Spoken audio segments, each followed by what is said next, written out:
Yes, hello, good afternoon mga dudes. Okay, here we go again. Another adventure naman po ang ating gagawin dito sa may Morgue Island. Okay, today we're going to have a night dive. So mga dudes, kung anong mahuli. Okay, once again, salamat sa pagsuporta sa aking mga videos at salamat po sa pag-subscribe. At sa mga hindi pa po nakapag-subscribe kay Dudes Pro TV, wag po magkatubili mag-subscribe po sa akin. At sa lahat pong gusto magpa-shoutout, mag-iwan na po ng comment sa ating comments box. Okay, let's go!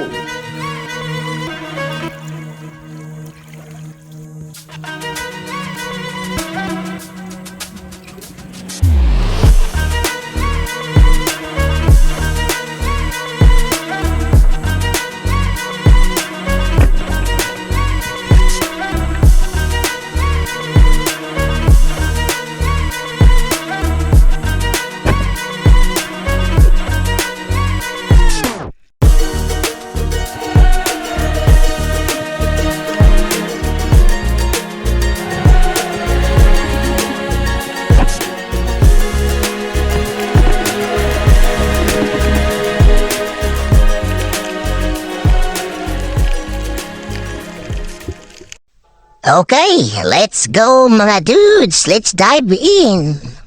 Alright. At medyo napakalinaw ng ating tubig, no? At siya nga pala, dalawang area yung pinuntahan namin. Yung area ng mga danggit at ang area ng may mga halong asuno. Okay, syempre sa ating unang dive, dito sa ilalim, yun, Baraka, Ulapo, yun, sapul agad. Sapul na sapul tong lapo. Malaki-laki na rin ito mga dudes. Talagang napakabuinas naman ang ating buwinamano ngayong gabi. At meron naman tayong ibibenta sa kinabukasan. Alright! Camouflage grouper pala ito kung tawagin sa English na, no? Ayun, dive tayo ulit. Naku, may isang isda. Ano kaya yun? Sa pool. Isang kanuping mga dudes. Napakaswerte naman ang laking kanuping nito. Lipstickan na kanuping kung tawagin dito mga dudes. Or baklang kanuping kasi may lipstick. Alright.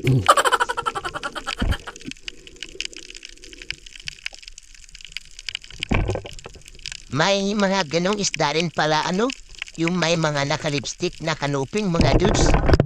Pero alam ko, masarap talaga ito. Okay, dive naman tayo. Tingnan natin kung anong mahuhuli natin dito. Ayun, Harlequin Sweetpets. Sapul ka sa akin ngayon. Tatakbo ka pa, ha? Sapul ka. Sapul kan bato ka. Ay, nakabitaw mga dudes. Di bali, babawi tayo. Ayun, sisiguraduhin ko na ngayon. Sapul kang buhangin ka. Halang hiya. Hindi na naman tumama. Sayang yun Panibagong sisid tayo mga dudes. Ano kayang mayroon dito? Ayun! May nakasilip na mamahaling isda. Sisintruhin na kita. Sapul! Uy! Nakabitaw!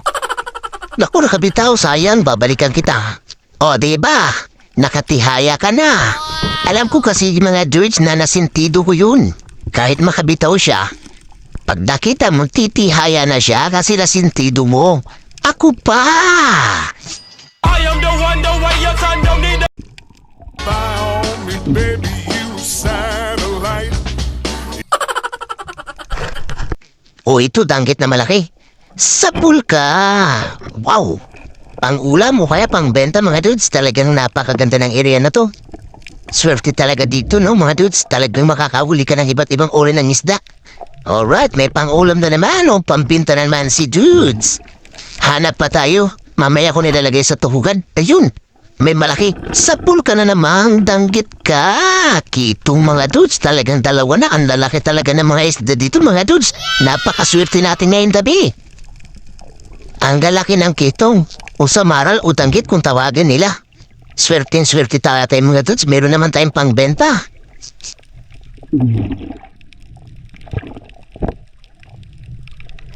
Okay, hanap naman tayo mga dudes. Ayun, malaki. Ano kaya ito? Wait. Pawikan. Ang laki. Uy, nagulat pa. Babay pawikan. Pasensya na sa pag-iistorbo. Ayun, dito tayo. May lapo-lapo dito. Ayun, suno. Sapul ka. Ayun, kailangan itusok lang natin ang pana natin dito dahil medyo malalim siya. Mga dudes, babalikan na lang natin at tudukutin. Dito lang yung kanina. Kailangan dahan-dahan natin madukot mga dudes. Sayang din kasi ito kung makabitaw. Medyo mahal-mahal din kasi ang kilo ng lapo-lapo dito sa amin. Lalo na kung nasa good size siya. Madukot nga. Simple lang mga dudes, para lang tayo nagdudukot ng palaka. Alright? Eto na.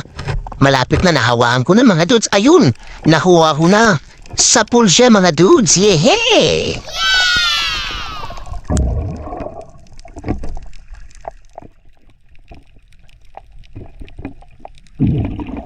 Ayun, nadali na ang lapu-lapo o coral trout grouper kung tawagin sa English. Ito, sapul kang sulo ka. Sapul kang naku, sumablay na naman. Hindi pa tayo nangyari mga dudes. Ayun, may suno agad. Aasintayin kita. Sapul kang suno ka. Winamano mga dudes sa bagong area natin. Yung ganitong area kasi mga dudes, ang ganitong orit na mga bato. Tinitiya ko sa inyo, maraming danggit dito. Okay, sisid naman tayo mga dudes. Ayun, danggit na naman. Kailangan tirain mo itong mga dudes na nakatayhaya o nakatagilid. Kung nakatalikod siya, hindi mo matatamaan yan. Kaya pipilitin natin tumihaya. Kagaya niyan. Okay, tira. Boom. Sapul siya mga dudes. Okay, isa na naman pandagdag natin sa ating ititinda mga dudes sa kinabukasan. Ito pala nahuli ko nito mga naon ay hindi ko nabidyoan mga dudes kasi nag-iipon ako ng battery ng aking GoPro. Sisid ulit tayo mga dudes. Ayun, may coral trout grouper na naman. Sisinutrohin natin yan. Sapul ka. Ayan mga dudes, sumaga itong pagkakataon kapag nasa ilalim ng bato, huwag yung pipiliting hilahin. Dahil lalo na kung maiksi lang ang inyong shop o sima. Kaya marapat na lang ng mga dudes na balikan nyo na lang at i-secure kasi sayang din naman ang isda nito. Kagaya ng ginagawa ko mga dudes, tinudukot ko na lang at tapos inihila ko palabas. Buti ba? Sapul siya. Another coral trout grouper naman mga dudes, pangbenta na naman. Jackpot talaga. Maraming isda sa area na to mga dudes. Ayan, tingnan nyo mga dudes, si Dudes Alvin nakahuli ng loba o green grouper kung tawagin sa mababaw lang. Swerte talaga ni Dudes Alvin. Ito si Dudes Alvin nakasama ko lagi sa pamamana ng gabi. Kitang-kita mga dudes yung kanyang shop medyo nakilo na konti kasi medyo malaking loba. Panibagong pagsisig mga dudes. Eto, danggit. Mag-ingat lang na huwag kayong matinig nito mga dudes. Dahil tinitiyak ko sa inyo, mas masakit pa ito kaysa sa break up. Ayun dito mga dudes, baraka o camouflage coral grouper kung tawagin. Masarap ito mga dudes. Bulang ito kung tawagin dito sa amin o lapo-lapo. Panibagong pagsisid ulit mga dudes. Eto, may lumabas na naman na isang uri ng danggit. Ayan, sa pool. Kailangan medyo matulis ang pana ninyo dito mga dudes dahil medyo makaparang balat nito. Dito naman tayo mga dudes. Eto, merong bagula na maliit. Wow. Ang ganda-ganda niya tingnan mga dudes pero hindi natin muna ito kukunin dahil medyo maliit pa. Aantayin natin lumaki bago natin kunin mga dudes. Ang ganda niya tingnan mga dudes, halos parang sumasayo yung kanyang mga palikpik. Sa susunod na lang. Eto, merong danggit. Sapul ka ngayon. Iyon mga dudes, sapul na naman ang danggit. Sa ganito mga coral bato o mga coral grass mga dudes o hula po kung tawagin ay talagang aasahan mong maraming ganitong isda. Kagaya na lang nito. Halos mapuno o mamulaklak na yan dulo ng aking pana. Dahil halos sunod-sunod ko silang nakikita. Yung iba nga lang hindi ko nabibidyoan dahil kailangan natin mag-ipon ng battery o energy ng battery ng ating GoPro. Ayan, sapul na naman mga dudes. Napakarami talaga dito nga ori ng isdang ito. Pero masakit ito makatinik. At ito danggit. Sa pool pa ulit. Alagang maraming danggit dito mga dudes. Yung manlalada kung tawagin. Okay, it's shout out time mga dudes. Shout out kay Reggie Gonzalez. Sabi niya nyo kaibigan, idol pa shout out from Southern Leyte, mabuhay ka. At shout out din kay John Marie Laya. Shout out sa Davao de Oro. Espero idol shout out sa inyo mga idol. Medyo malayo-layo na rin para mga dudes na nararating ng ating video. Talagang naalala ko tuloy nung bata pa ako, sabi ng mama ko, malayo raw mararating ko. Basta't mag-ipon lang daw ako ng pamasahe. Alright.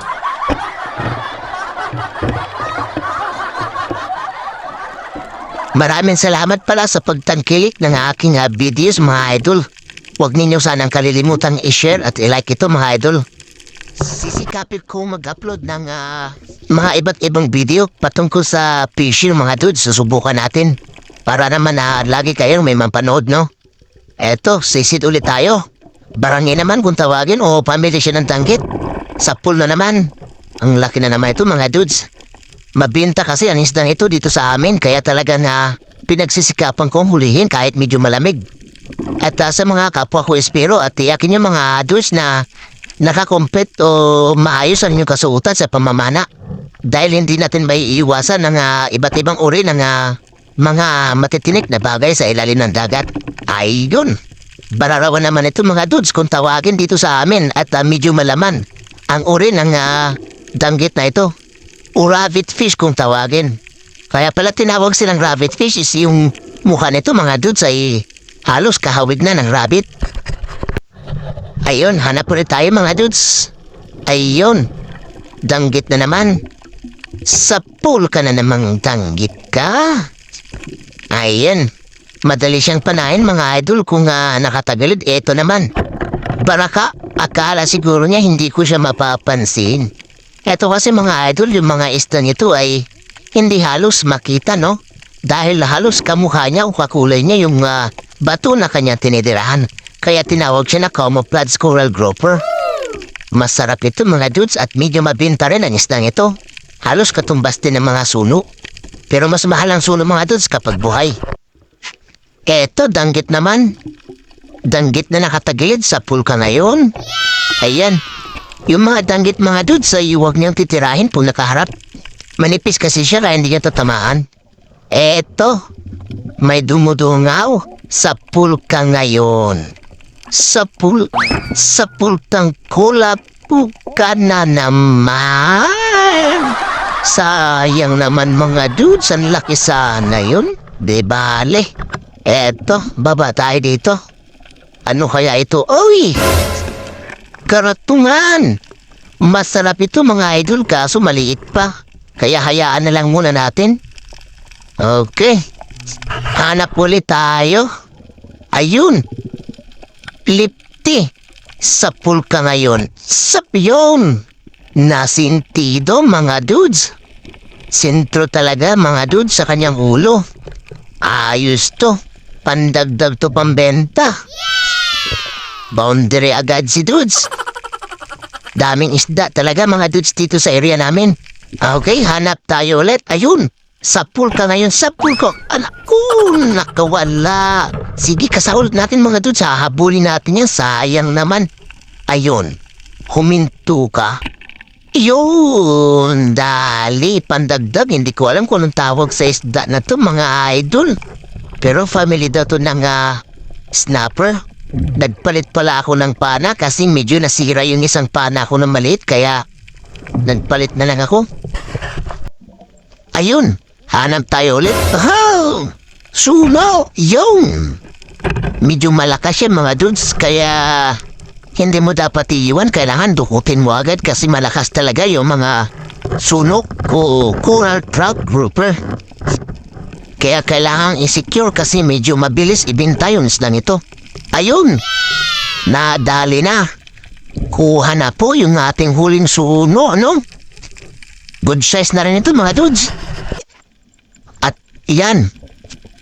Bumalangoy-langoy na siya. Sariwang-sariwa talaga mga dudes. Bracing na naman para kay Dudes Pero TV. Okay. Dito sa mababaw ayon. Manlalada o danggit na dilaw. Dagdag na naman. Sa pool na naman mga dudes. Sa mababaw lang ito. Hanap ulit tayo. Ayun! Nakadikit sa bato. Boom!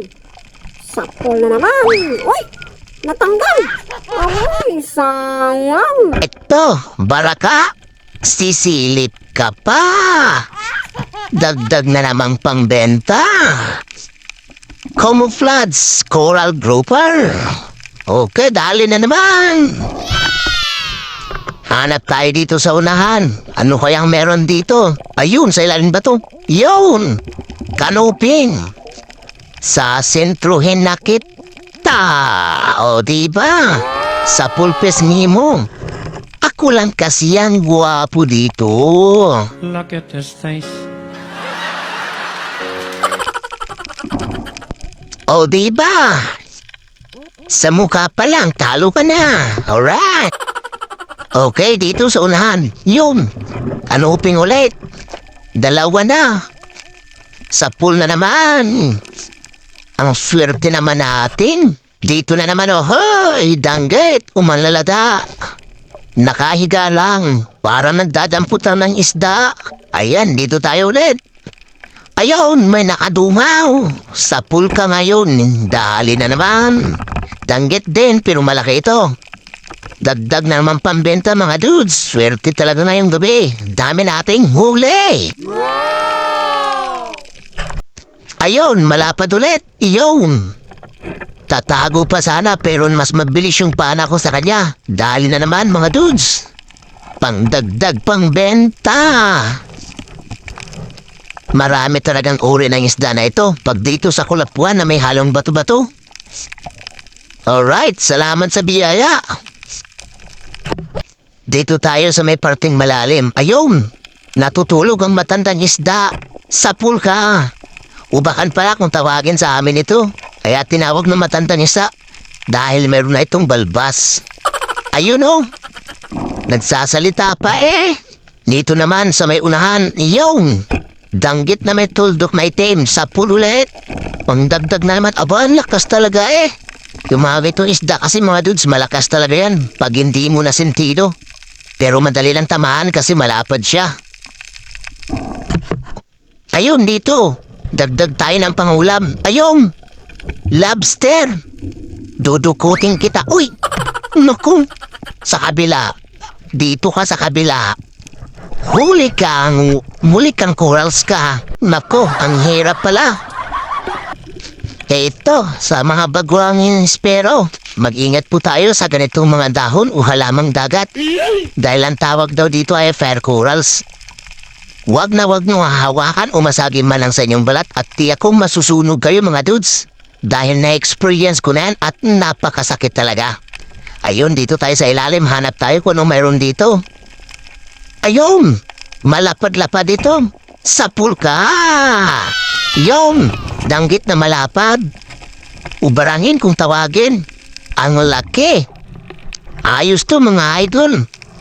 Talagang hindi tayo mahihirapang magbenta nito. Yung mga ganitong size, mabilis maibenta.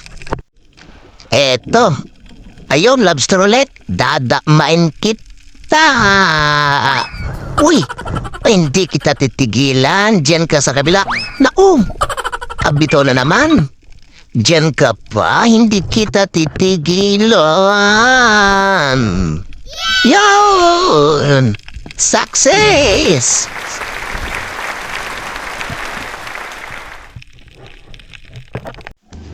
Ayun, hanap ulit tayo. Ayun! Lobster ulit. Papanain ko na lang mga dudes kasi pang ulam ko lang naman. Ganito talaga ako pa nagtiis pag walang-wala. Nag-uulam na lang ng lobster, di ba? Alright!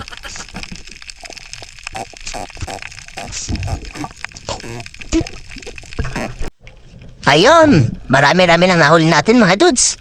Salamat sa inyong panonood ng aking video sa aking YouTube, ano? Sana ay tuloy-tuloy po ang inyong pagtangkilik ng ating video at tuloy-tuloy po sana ang inyong pag-like and share. Maraming salamat po at ito ang ating huling isda sa gabing ito.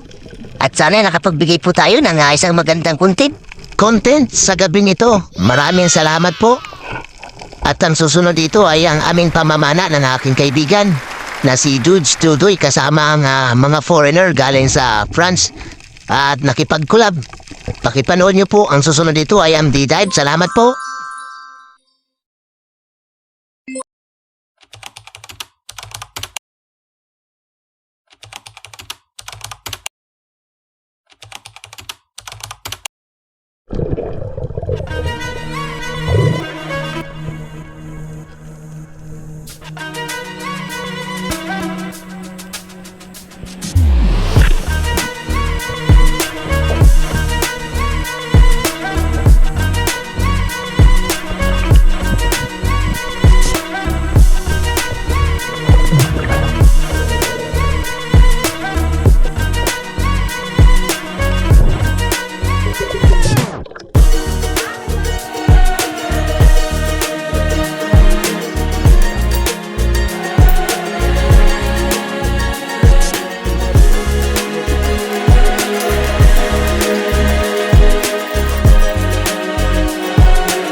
Good day mga dudes. Okay, here we go again.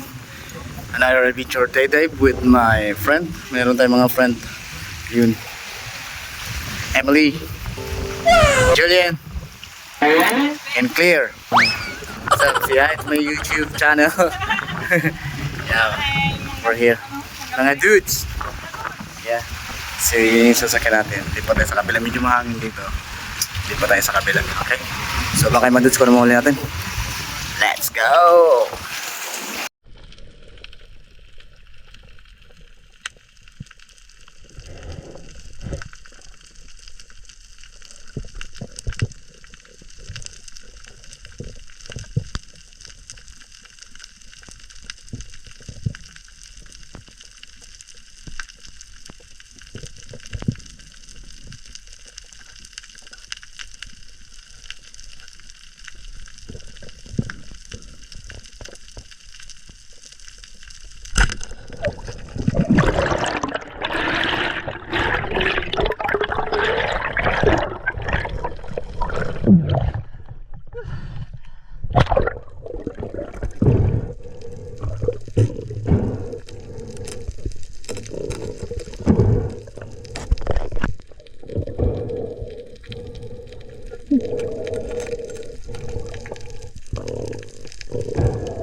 ito, pagkatapos ng mga ilang dive mga dudes, eto na.